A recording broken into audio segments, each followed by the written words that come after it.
황제주 등극한 에코프로, 코스닥은 3개월 만에 900선 돌파, 시장의 방향성은 이렇게 이제 우리 제작진에서 제목을 잡아주셨어요. 그랬더만 아까 우리 동아님이 처음에 뭐라 하셨더라? 방송 시작 전에. 약간 명언처럼 뭐 명언처럼 하신 남겨주셨는데 뭐 백호프로라고 하셨던 것 백호프로만 같아요. 가는 네. 더러운 세상 뭐 이런. 더러운 세상. 동아님 아니, 점잖으신 분인데. 글쎄, 네. 어지간하면 이제 그거예요. 이쪽 들고 계신 분들이야 더 할 나위 없이 좋은데 아침에 개장해서 이렇게 주변에서 들리는 얘기는 미쳤어 소리가 제일 많이 들리고 미쳤어 들리고 그 다음에 이제 그걸 같이 못 가주니까 더러운 세상 소리가 또 나오고 뭐 이런 상황이에요. 지금 이 흐름 좀 더 갈 것 같죠? 이 쏠림 내지는 양극화 어떠세요? 시장에서 지금 이 현상을 분석하는 내용들이 오히려 나오고 있습니다. 나오고 있어요. 에코프로가 가냐 안 가냐라는 걸 떠나서 에코프로가 이렇게 퍼포먼스를 보이고 있는 현상에 대한 분석들이 나오기 시작하거든요. 그래요? 그러니까 이제 소장님 말씀하신 거에 중요한 게 있죠. 불과 한 2개월 전만 하더라도 2차 전지가 간다라고 얘기할 수 있었죠. 2차 전지가 이제 뭐 양극재, 음극재 뭐 해가지고 정보체까지 그때는 이제 너나 할 것 없이 서로 앞서거니 뒤서거니 하고 갔었죠. 근데 지금은 특정 종목만 가죠. 나머지는 못 가죠. 예. 오늘 같은 경우 이제 폐배터리가 좀 올라가긴 했습니다. 그거는 오래간만에 한 증권사에서 이제 리포트를 냈어요. 교보증권에서 리포트를 냈고 그거에 반응이다라고 저는 보거든요. 그러니까 그럴 수도 있다라고 보는 거거든요. 그러면 이제 에코프로 이 현상을 어떻게 보느냐라는 것인데 오늘 일단 뭐 어떤 기사를 보면 이제 외국인들 그러니까 국내에 들어와 있는 외국 투자자 입장에서 보면 밈 주식에 가깝다 이제 이런 얘기도 하고 있고 그다음에 이제 어떤 분들은 이게 이제 유튜브가 몰고 온 쏠림 현상이다. 그러니까 이제 우리가 어떤 뭐 이것에 대한 뭐 다른 논쟁이 아니라 급속도로 한번 이게 아침부터 말씀하신 것처럼 되면 지금 우리가 보고 있는 여러분들 포털 사이트나 이런 데 뉴스 중에 일정 부분은 알고리즘이 뉴스를 뽑아내는 것들도 있거든요. 네. 그럼 알고리즘이 이제 복불복으로 계속 붙여내는 것들이 네. 만약에 에코프로가 또 올라갔다 100만 원 넘었다 그러면 그런 것들이 쫙 나오는 거죠. 그럼 관심을 또 갖게 되는 것들이고 그다음에 이제 뭐 유튜버 힘이라고 봐야 되겠죠. 지금 이제 뭐 일부 유튜버들은 지금 뭐 조회수가 뭐 100만 원이 넘게 나오는 한 회당 그런 것들을 보시는 분들 입장에서 보면 여기에 대한 믿음은 더욱 더 확고해지는 거죠. 오히려 그런 것들이 올라가면서 이 사람 말이 맞다는 확증 편향까지 생기면서 다른 얘기들은 다 틀리고 이 사람 말이 오지 않는 게 이제 증명되고 있잖아요. 그런 현상들이 좀 나타나고 있는 것들을 분석하는 것들도 있고 그다음에 이제 또 그분들의 이제 어떤 논리들이 이제 전파되면 네.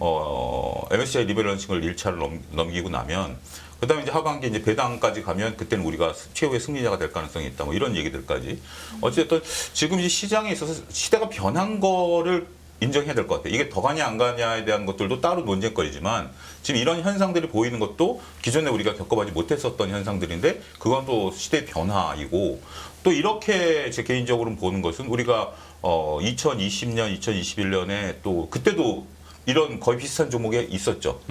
그러고 그때도 이제 나오시는 분들마다 그것만 얘기했었죠. 근데 지금 이제 또 여러 가지 현상들이 보여지고 있기 때문에 이게 더 간다 안 간다라고 얘기할 수 있는 분들이 과연 있을까 싶어요. 근데 이제 그거는 뭐 모르는 거죠. 저는 이제 이 추세가 쉽게 꺾이지는 않을 것이다라는 것에 한 표는 던지고 있습니다. 지난번에 말씀드린 것처럼 센 불이 붙은 상황이기 때문에 예. 그게 뭐 잘됐다 잘못됐다 제가 논할 수 있는 위치도 아니고 하지만 이 현상은 쉽게 좀 뭐 이렇게 꺼지기는 어려운 사회적인 현상이 됐다. 그렇게 보고 있습니다. 우리 또 제리 형 코멘트 듣기 전에 우리 굴배님의 이 멘트는 한번 같이 공유할 만하네요. 저는 에코프로 없지만 이 싸움이 진정한 승리이길 바랍니다. 괄호 열고 연출된 승리라고 하면 끝이 너무 비참해지니까요. 이런 말씀도 하셨는데. 자, 제리 형. 예. 멋진 말씀이시네요. 네. 굴매님께서 하신 네, 말씀이십니다. 멋진 말씀이십니다. 예. 뭐 무슨 얘기를 드리겠습니까? 본대로 가고 있는데요. 본대로 가고 있는데. 네, 그래서 뭐 그냥 가고 있는 길을 가는데 이제 제가 느끼는 거는 그렇습니다. 예전처럼 오히려 한 50만 원대, 60만 원대에 대해서 에코프로에 대한 논쟁이 더 가열됐습니다. 지금보다 엄청 뜨겁게. 그래서 뭐 고평가니 뭐니 막 그러고 나기 시작하다가 오히려 이제 그 다음부터 한 80만 원대, 90만 원대 육박하기 시작하더는 또 그동안 안 좋게 보셨던 분들이나 뭐 좀 약간 비꼬셔서 붙은 분들은 또 싹 사라지시더라고요. 또 말 바꾸시는 분들도 계시고. 근데 중요한 건 그 다음에 이제 100만 원 안착해서 저 레벨업이 되기 시작할 때부터는 어떤 현상이 나오냐면 네. 되게 조용합니다. 조용해. 네, 갖고 계신 분들도 조용하고. 이제부터 조용해지나요? 네, 지금 그러니까 이게 쉽게 말씀드리면 그거 같습니다. 약간 인정하는 거죠. 이제 이 정도까지 갈 수밖에 없었던 여러 가지 상황과 변화들을 인정하는 것 같고. 근데 제가 제일 안타까운 거는 왜 밸류를 다 측정을 못 한다고 그러죠? 이게 제일 불만입니다. 증권사에서는 아예 리포트가 없어요. 그냥 시가총액 1, 2위 종목들에 대해서 리포트가 없다. 이거는 좀 그런 거 아닙니까? 그래서 뭐 욕을 먹으면 어떻습니까? 그럼 자기 나름대로 논리를 펼쳐야죠. 그래서 그걸 보고 맞다 아니다를 판단은 이제 대중들이나 아니면 투자 참가자들이 할 텐데 아예 리포트조차 없다는 거는 이거는 좀 더 심각한 일 같고요. 근데 그런 쪽에서 그러니까 주가가 올라간다. 이거는 일단 뭐 논외로 한다고 하더라도 지금 나오는 에코프로나 아니면 또 나머지 관련된 소재 업체들은 솔직히 저희가 이제 투자하면서 막 이랬다 저랬다 막 얘기는 한다고 하더라도 나름대로 경로를 쭉 타고 가고 있습니다. 이번 같은 경우도 만약에 실적이 생각보다 컨센서스 대비해서 안 나왔다라고 하게 되면 에코프로나 에코프로 BM부터 양극재들은 급락을 했겠죠. 근데 왜 안 합니까? 이게 더 중요한 거 아닌가요? 성장주가 쭉 가고 있는데 예상했던 실적만큼 못 나옵니다. 그럼 네이버나 카카오 같은 경우는 성장주가 예상했던 실적만큼 못 나왔다 그러면 그건 또 그날 훅 빠져버리잖아요. 비용이 어쩌고 저쩌고 그런데 근데 이건 안 그렇지 않습니까? 이 현상에 대해서는 결국에는 성장을 할 때 가는 경로가 Q라고 하는 경로가 꾸준하게 성장하면서 나오는 그 나머지 변화들. 그러니까 이제 P가 있겠죠. 비철금속 가격에 따라서 왔다 갔다 하는 이거는 있다고 하더라도 이게 꾸준하게 가기 시작하면서 거기다가 이제 그럼 꾸준하게 증설을 해가요. 근데 그 Q가 궁극적으로 봤었을 때는 지금 저희가 전기차만 보잖아요. 제가 매번 강조드렸지만 전기차만 있는 게 아니거든요. 배터리는. 그거에 대한 확장성이 계속 나오기 시작하고 로봇도 들어가죠. 자율주행 로봇이라고 하는 조금 있다가 이제 내년쯤 가게 되면은 길거리에 그런 거 많이 아마 약주하시고 막 발로 차고 다니는 그 로봇 발로 차게 되면 이제 벌금 낼 수도 있습니다. 로봇을 차면은. 네, 이제 인도주행이 되지 않습니까? 그 물류 배달 로봇. 배달 로봇. 네, 그러니까 이거 뭐야 하고 발로 차게 되면 벌금 냅니다. 왜? 로봇이 신고를 해요? 아니 로봇이 기분 나쁘죠. 갑자기 묵 일어나가지고 이렇게 되면 어떡합니까? 아니, 그건 그렇고 그런 쪽에서 나가겠지만 그거 다 배터리는 누가 담당합니까? 이런 현상이 나왔을 때 Q의 확정은 지금 저희가 그러니까 증설은 계속하지만 그거보다 플러스 알파가 더 있을 수 있다라고 네. 하는 거에 대한 여러 가지 뉘앙스가 다 포함돼서 움직인다고 저는 나름대로 생각하고 있고요. 네. 거기에 나오는 실적 변화가 이제 이번에 P 같은 경우는 금방 바뀝니다. 내가 다음번에 가서 비철금속 가격이 올라간다. 그러면 실적이 또 급증하게 나오겠죠. 그러니까 이런 분기 실적 따라서 움직이는 게 아니라 장기 경로가 꾸준하게 가기 시작한다라고 하게 되면 그에 따른 반응들이 그냥 시장에서 펼쳐진다라고 네. 보여주고 있고 마지막으로는 수급은 잘못했어요. 그분들이 그냥 한국 시장 가게 되면은 의뢰이 주가 오르게 되면은 그냥 공매도를 쳐왔던 의례적인 관행들이 그게 이제 큰 코 다치면서 지금 짐 싸갖고 울면서 가는 중이죠. 근데 거기서 오늘 또 특이한 현상이 뭐였냐면은 에코프로가 이제 급등을 하면서 이제 또 새로운 영역까지 들어오다 보니까 어떤 현상이 나오냐면 그동안에 또 공매도 2차전지 쪽에서 공매도가 꽤 다들 있습니다. 그 중에 하나 같은 계열에서 공매도를 했던 거 한꺼번에 다 공매도를 한번 싹 정리가 되는 현상들. 그것 중에 하나가 뭐 대두전자재료, 나노신소재 이게 같이 10%대, 17%대 막 쭉 올라오더라고요. 다 보면은 숏 커버링입니다. 그 누가 쳤어요 주로? 뭐 공매도 관련돼서 창구 관련돼서 이렇게 쭉 조회해 보게 되면 아실 겁니다. 모거 네. 네. 모건? 네, 모건이라고 하는 모건 형님들. 네. 모건 형님들. 네. 그쪽 창구라는 것이 모건 스탠리가 쳤다는 건 아닐 수도 있는. JP 모건이라고 악명 JP 모건. 네. 거기까지만 하겠습니다. 뭐 울면서 가시는 울면서 간다. 네, 분들한테 뭐 확인 사살까지 하면 좀 그렇긴 한데. 그렇지. 네, 그런 쪽에서 변화가 그러니까 이게 아까 소장님 말씀하셨듯이 트렌드가 바뀌면은 그거에 맞게 움직여야 되는데 그게 안 되다 보니까 거기서 갖은 또 다른 변화 나오면서 그걸 가지고 하다가 이제 결국에는 이런 식으로 나가는 거죠. 근데 또 중요한 거는 이게 주가가 올라갈수록 그럼 공매도가 나 청산됐으니까 정리가 될 거 아니에요. 안 되고 더 늘어나는 경우도 있습니다. 공매도가 더 왜 늘어난다. 그래요? 네. 이게 뭐냐면은 네. 그 기존에 만약에 뭐 한 60만 원에 쳤던 사람들이 100만 원에서 울겨 계좌만큼 나갔습니다. 근데 얘가 울면서 나가면 나는 웃으면서 나갈 수 있겠지. 여기서 또 공매도가 들어오는 거죠. 이런 현상들이 나오다 보니까 지금 지난주 기준으로 한 130만 주, 공매도 150만 주 이 정도 최대 금액은 규모는 간다고 하더라도 결국에는 또 어떤 현상이 나오냐면 그들은 울면서 가도 나는 웃으면서 갈 수 있으면 또 들어오는 거죠 지금. 이런 현상이 되다 보니까 계속 공매도 잔고가 유지가 되고 있는데 주가만 올라간다. 네. 이거 잘못하게 되면은 그들의 꼬임이 이렇게 나올 수밖에 없는 구조죠. 그래서 그냥 이제는 그냥 갈 대로 그냥 두는 게 낫지 않나 이런 생각하고 있습니다. 알겠습니다. 아니 이제 근데 에코프로가 100만 원을 돌파한 적은 지난번에도 뭐 몇 번 있었잖아요. 근데 이제 종가 기준으로 돌파한 게 오늘이 처음이라서 이제 황제주 등극했다 이런 이야기 나오는 것 같은데. 가격을 보지 않고요. 예. 시총을 봐야죠. 시총 네. 기준. 예, 시총을 봤었을 때 지금 그 에코프로 BM도 예. BM하고 에코프로하고 거의 비슷합니다. 뭐 30조에서 왔다 갔다 하는 정도로 예. 나오면서 장중에는 에코프로가 시총 1위도 들어갔다가 왔다 갔다 하거든요. 네. 근데 시총 30조가 어떤 의미냐라고 봤었을 때 개인적으로는 한 2년 뒤에 보여줄 수 있는 기업 에코프로에 대한 가치 정도를 어느 정도 땡겨와서 오는 정도가 저는 10년 정도라고 생각 안 합니다. 한 2년 정도쯤. 2년. 네. 그런 정도까지 봤었을 때 네. 지금 나오는 시총이 30조다. 그러니까 시총이 영업이익이 그러니까 이거는 못 맞춰요. 2년 뒤에 성장주에 대한 실적들은 못 맞춥니다. 이거는 그 가정으로 봤을 때 예. 지금 그나마 그래도 예측치로 나오는 게 2조를 얘기를 해요. 영업이익 2조. 근데 물론 지주사다 보니까 더블 카운팅이니 뭐니 다 합친다고 하더라도 A라는 기업이 2년 뒤에 영업이익이 2조가 납니다. 근데 지금 현재 시총이 30조입니다. 선생님 이거 비싼 겁니까? 안 비싼 겁니까? 2년 뒤에 영업이익이 2조가 난다. 네. 근데 지금 현재 시총이 30조입니다. 30조다. 네.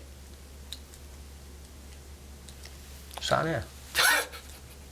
지금 벌어지고 있는 현상입니다. 지금 뭐 한 200, 뭐 200억 영업이익 내는 와중에 뭐 시총 보면은 뭐 가짜는 것들 많은데 그거 비하면 너무 싸네. 그게 지금 나오는 현상이고요. 근데 이게 경로를 추적을 해갔을 때 이제 물론 변수가 많습니다. 변수가 많다고 하는데 제가 보는 변수는 P라는 부분이고 Q는 여전히 진행되는데 거기서 또 중요한 거는 이 회사는 특수한 게 수직 계열화가 돼 있어요. 그러니까 CNG가 가서 블랙매스 갖다가 그걸 가지고 재활용해서 넘기고 거기다가 이제 이노베이션이나 머티리얼즈가 가공을 해서 최종 그 전구체랑 리튬이랑 결합해서 에코프로 BM 가지고 오는 거 가지고 딱 양극재 이렇게 만드는 회사거든요. 근데 이번에 실적 나왔잖아요. 네. 전년비 줄지 않았어요? 전년비는 늘었습니다. 전년비는 늘고 네. 전기 그러면 뭐 대비 지난 분기 대비해서 지난 줄었고요. 분기 대비 줄었고 네. 전년비보다 늘었고 컨센서스보다 줄었고요. 전년 대비 어느 정도 늘었는데요? 수치를 매출 자체는 37%인가 이렇게 늘었던 걸로 기억합니다. 이익은 이익도 단위 그 정도 늘었었는데 그거 볼까요? 네. 이제 그 작년 대비해서는 늘었죠. 근데 지금 보통 성장주가 작년 대비해서 느는 거 이거보다도 기준으로 이렇게 쭉 올라가는 정도에 대해서 그러니까 우리는 컨센서스 이 정도로 보았어. 근데 그게 안 됐을 때가 네. 주가가 충격이 좀 심하거든요. 예. 안 그러지 않습니까 이게? 이제 월가에서 좋은 거는 컨센서스 시장 예상치보다는 전년보다도 줄고 전분기보다도 줄었지만 시장 예상보다 좋았다 해서 막 계속 그렇죠. 울렁울렁 올라오는데 네. 시장 컨센서스 예상치보다도 좀 못했고 전분기보다도 줄었어. 그래도 전혀 충격 없었죠. 네. 아니 근데 그날은 있었습니다. 그날은 네, 그날은 있었는데 아마 그걸 보고 그날 같은 경우는 또 그거 보고 공매도나 아니면 매도가 좀 들어오더라고요. 근데 지금 일반적인 매도가 들어올 수가 없는 게 지금 에코프로 외국인들 보유 비중 보게 되면 4%대입니다. 외국인. 네. 네. 그럼 여기서 일반 코스닥이라고 하더라도 보유 비중 5%대 밑으로 들어가게 되면은 이제 거의 이제 기존에 갖고 있었던 거에서 다 정리가 됐다고 봐야 되겠죠. 뭐 일반적인 외국인들이 갖고 있는 정도에 비해서는 코스닥 상위 종목들인데 그냥 없다고 봐야 되겠죠, 거의. 이런 쪽으로 봤었을 때 여기서 매도가 나온다. 아이러니하네요. 작년부터 우리가 방송할 때마다 기울이진 운동장 하면서 이 공매도 폐지 어떤 그 필요성이 굉장히 이렇게 회자됐었는데 공매도 폐지 안 하는 바람에 이런 장이 한번 왔네. 공매도 폐지했으면 뭐 이럴 수도 없었을 거 아니에요. 그러면 개입도 못 했겠죠. 누가? 외국인들이. 개입도? 네. 근데 공매도에 대한 부분들은 제가 이제 지금 말씀드리고 싶은 두 가지인데 공매도에 대한 부분들은 우리가 이제 폐지를 얘기한다 하더라도 지금 현 정부가 우리가 선진국 지수로 들어가려고 하는 거 아니겠습니까? 네. 그럼 당연히 공매도가 있어야죠. 그것 때문에 이제 공매도에 대한 우리가 이제 기울어진 운동장, 뭐 외국인과 기관들의 대비해서 개인들의 불리함 뭐 이런 것들은 얘기할 수 있어도 현재 우리나라 금융당국의 기조가 선진국 지수로 들어가게 된다라면 이번에 탈락한 이유 중에 하나가 명시된 게 그거잖아요. 몇 년 동안 쉬었던 것도 이번에 그 탈락이 사유였기 때문에 그 부분은 조금 논의가 필요한 부분들이다라고 좀 말씀드리고 싶고 제가 말씀드리고 싶은 건 그거예요. 우리가 실적이 잘 나왔는데 주가가 올라가고 어떤 건 실적이 잘 나오는 게 떨어지는 것들이 있죠.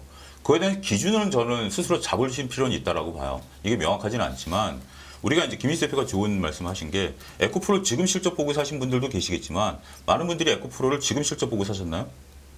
포스코홀딩스가 이번에 잠정 실적이 안 좋게 나왔어. 포스코홀딩스가 지금 철강회사인가요? 2차전지 회사인가요? 지금 당장. 이번 실적은 철강회사죠. 철강회사죠. 근데 포스코홀딩스가 지금 현재 가이던스보다 실적이 못 나와도 전혀 꿋꿋하는 게 우리는 그건 됐고 2차전지를 보고 있는 거잖아요. 반면에 우리가 이제 엔터 같은 경우는 지금 엔터를 뭐 미래 실적으로 봤나요? 지금 실적을 보고 산 거잖아요. 네. 여태껏 주가가 올라간 이유가 네. 조선도 그렇고 화장품도 그렇고 그러면 지금 당장 실적이 좋다 그래서 반영된 거죠. 그러면 실적이 나왔을 때 어떤 게 실적이 못 나왔을 때 버티고 어떤 게 실적이 잘 나왔는데 주가 못 올라갈까요? 다시. 자, 지금 저는 이제 구분해 드렸어요. 하나는 한 업종은 지금 당장 실적보다는 미래 실적으로 주가가 움직이는 업종이고 네. 한 군데는 지금 당장 실적을 보고 주가가 올라오는 업종이 있어요. 예. 그러면 똑같은 이런 상태에서 둘 다 실적이 못 나왔어요. 예. 그럼 어떤 게 주가가 견조할까요? A그룹이 미래를 본 거고 B그룹이 현재를 봤어요. 그럼 A그룹은 뭐 미래로 우리는 뭐 미래로 장사하는 거니까 지금 좀 안 나와도 괜찮은 거지 뭐. 그렇죠. 그게 2차전지 반도체고요. 지금 B그룹은 만약에 여기서 잘 나온다 해서 주가가 더 올라가는 건 아니죠. 이미 선반영된 거니까. 하지만 만약에 실적이 생각보다 못 나왔다? 그럼 변동성이 커질 수 있죠. 그래서 저는 그러니까 이번 2분기에 대해서 항상 실적이 잘 나와야 되는 건 당연하지만 우리가 나름대로 시장이 강했었잖아요. 강했었으면 그거에 대한 그런 거잖아요. 뭐 예를 들어서 제 아들도 그렇고 학교 다닐 때 나 공부해야 되는데 아빠 이번 시험 잘 볼 것 같았는데 배가 출출한데 치킨 좀 사주면 안 돼요? 공부 잘하겠다는데 치킨 사주죠. 그래서 마음속으로 그런 거죠. 성적표 보고 얘기하자. 그게 B그룹이죠. 지금 이제 공부 열심히 하겠다라고 해서 치킨 사주고 뭐 해서 주가가 이미 선반영된 거죠. A그룹은 아빠 이번엔 내가 지금 조금 성적이 안 나올 것 같은데 안 나올 수도 있는데 나는 지금 열심히 해가지고 몇 년 뒤에 정말 내가 아빠 모은 걸 보여줄게. 그럼 기다리는 거죠. 지금 당장 실적이 안 나와도. 그 아들놈이 몇 년 후에 차 소장님 옆에 붙어 있는다는 보장도 없어. 솔직한 얘기로. 물론 그렇긴 하지만 지금 예를 들면 A그룹 그 막연한 몇 년 후. 그러니까 A그룹과 B그룹을 지금 시청자분들께서 구분해 놓으실 필요가 있어요. 그래야, 그러니까 여기서 기준점을 그렇게 잡아놓고 그래야 여기 이거와 다른 게 나오면 이거 왜 그러지라고 볼 수 있는 거죠. 근데 그렇지 않고 그냥 도식적으로 실적이 잘하는데 주가 왜 빠져? 오케이. 실적이 못 나도 주가 왜 올라? 이렇게 접근하면 안 된다는 거죠. 오케이. 끝없는 위기 속 기회는 언제나 숨어 있습니다. 성공한 투자 고수들과 나눈 투자의 철학. 다가올 기회를 잡아내는 부의 만찬으로 여러분을 초대합니다. 푸짐하게 한 상 차려놓았습니다. 안녕하세요, 이승입니다. 더 많은 영상을 보고 싶으신 분들은 화면 오른쪽에 있는 구독 버튼을 눌러주시기 바랍니다. 그리고 영상을 보시면서 좋아요는 필수인 거 아시죠? 항상 인포맥스 라이브를 사랑해주셔서 감사합니다.